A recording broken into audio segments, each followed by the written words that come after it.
Alright, so here we have the final product of the wash, the patina wash that I was applying, and it has fully cured out, it's dried, and it looks like I'm going to have to add another coat, and that is quite possible in most situations.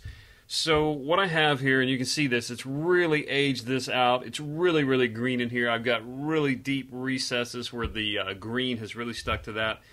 And then, if I spin over here, I can see the axe here in his hand, not so much. It didn't stick so well there. So I'll have to do a second coating there, which is fine. I didn't work this area nearly as much as I did the rest of the statue here.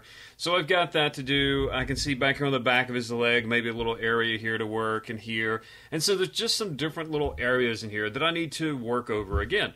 But overall, I'm very happy with the color of the green and the how dark it is. I like not only the color, but it's pretty dark here, so you can see we're no longer the bright, shiny, coppery color that we had before. And so that's exactly what I'm after. So just a few more coats with the patina green, which I still have here. And by the way, I have a little blob of clay around it, and I do this because these cups are so top heavy, they'll tip right over. And so by using the clay, I can actually just kind of press it down on my table, and it keeps me from bumping it, or at least knocking it over. And so there you go. So in the next video, I'll apply another coat of this and try to level out these areas. And so that's the game now, is to try to level out the patina in the various areas. So I've got really what I want right here on Conan himself. There's just a couple of little places here that I need to touch up and get an extra coat of my patina.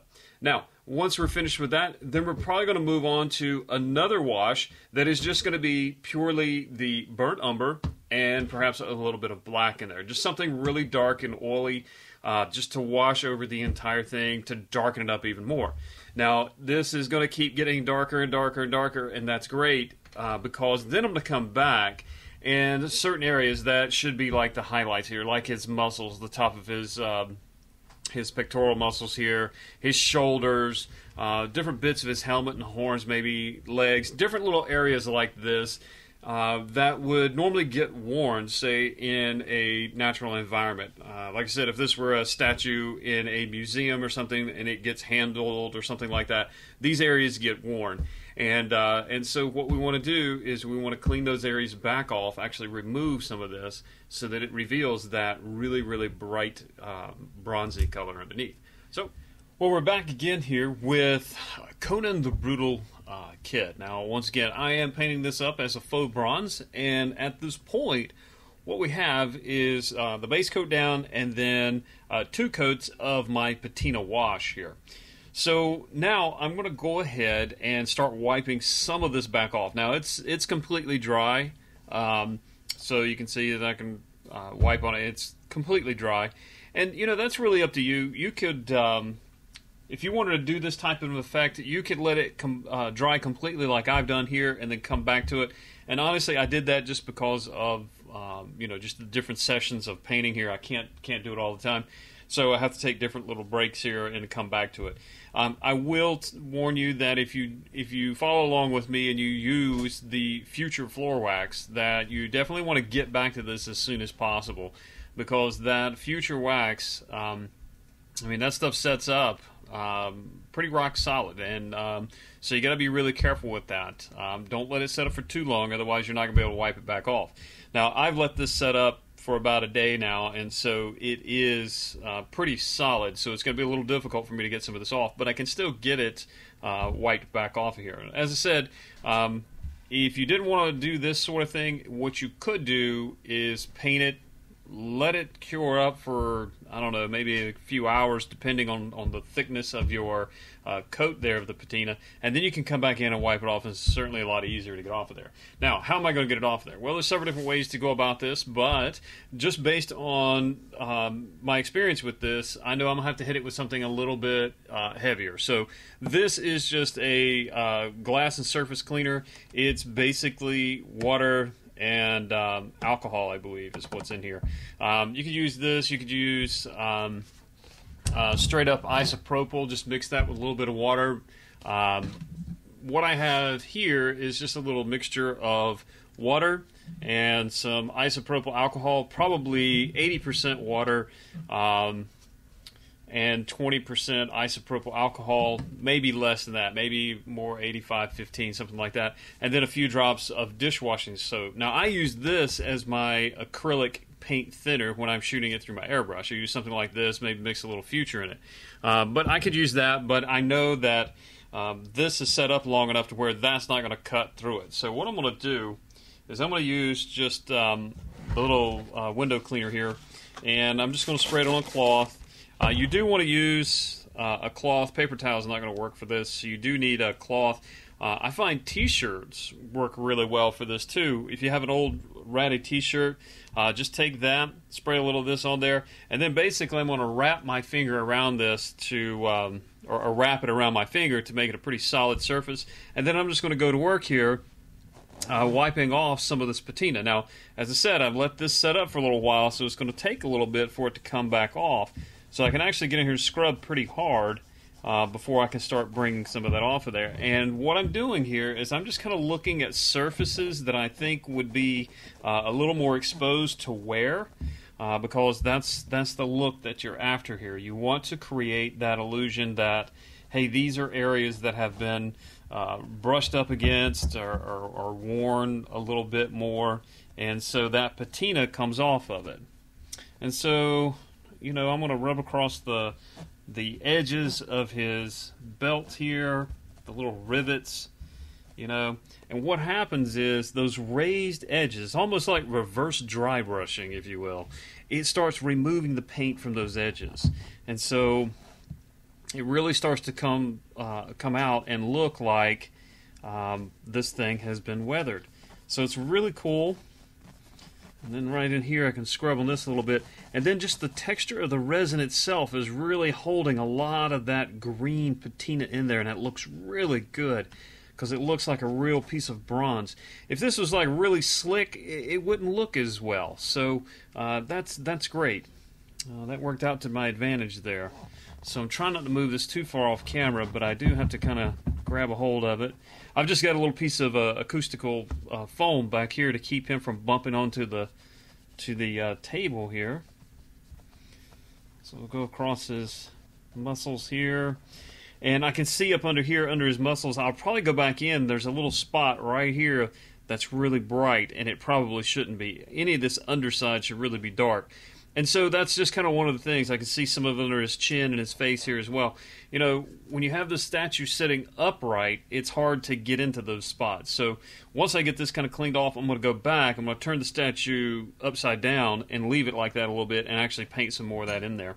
I'm going to let that, I let my patina mix set up for another day or so that it will... it'll solidify a little bit more, and that'll make it easier for me to paint it up under these areas without having to slosh it on quite so much like I did before. Alright, so it's starting to look pretty good here. Go across his abs here and see if you can see this.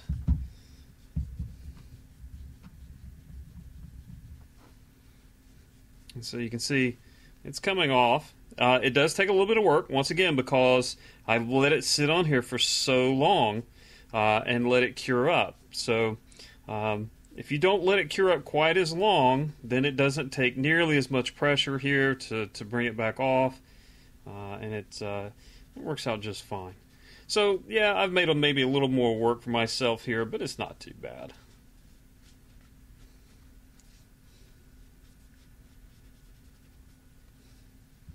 Yeah. So starting to come along there.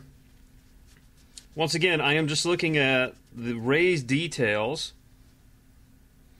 and just scrubbing across those detail areas. The cool thing about this, especially if you wrap this around your finger, is that your finger is not going to get down into the little recesses quite as much, and so the patina will stay in there. It's going to get just taken off the top, kind of like, once again, kind of like dry brushing. Kind of the same idea here. You're removing that material from the details there, those raised details. And so, like here on his helmet, and I'm sorry, I'm getting it out of the camera there. Let me move this out of the way. See, if I really work that corner of his helmet, I can bring back some of that original color under there. And just like dry brushing, I'm going against the contours there, against those edges, to try to bring it back in those areas. And what's amazing is it'll actually, like I said, it's a lot like dry brushing. It'll brush those edges there, but nothing else. So that works out pretty good. Do a little bit on the horn there, and across his hair, across his back here. I'm going to have to set him down here a little bit so I can get this across his back.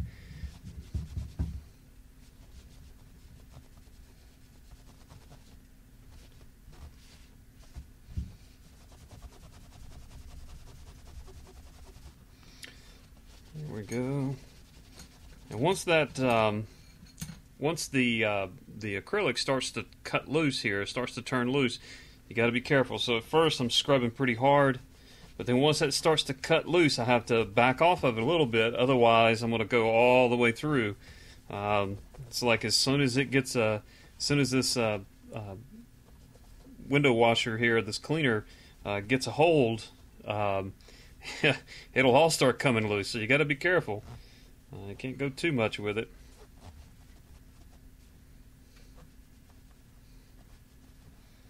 There we go. So you start to see some of those details in his back coming back in there. Across his arms here, the back of his arms. Once again, I'm trying to keep my best to keep it on camera here, but I'm also trying not to beat it up against the table. Okay.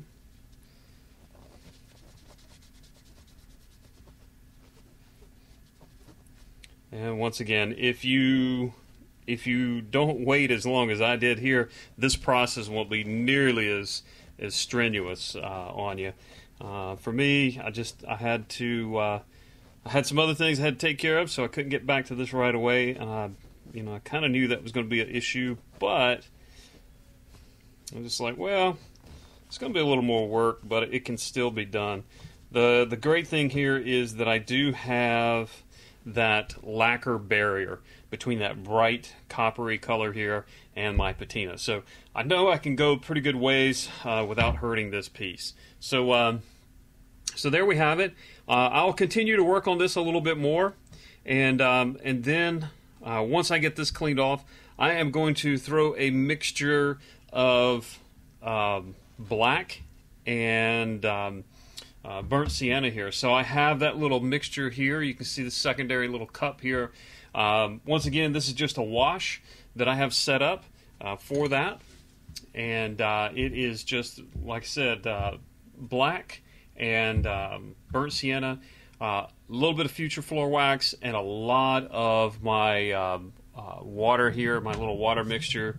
Once again, that has this is what I use for my acrylic paints to thin them down. So it's water, isopropyl alcohol, and a little bit of dish soap. So a really wild concoction there to make up those washes, and I think it's going to look really great. But that's really going to age this really well. And then with the green base already being here, it's going to give it that look that, hey, this is a patina, and it's a really dark patina.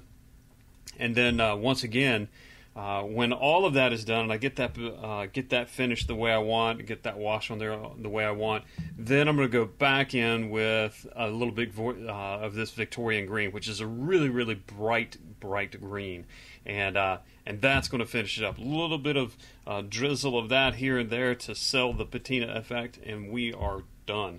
So just a little more work to do, and then this will be a completed project. So we'll see you next time.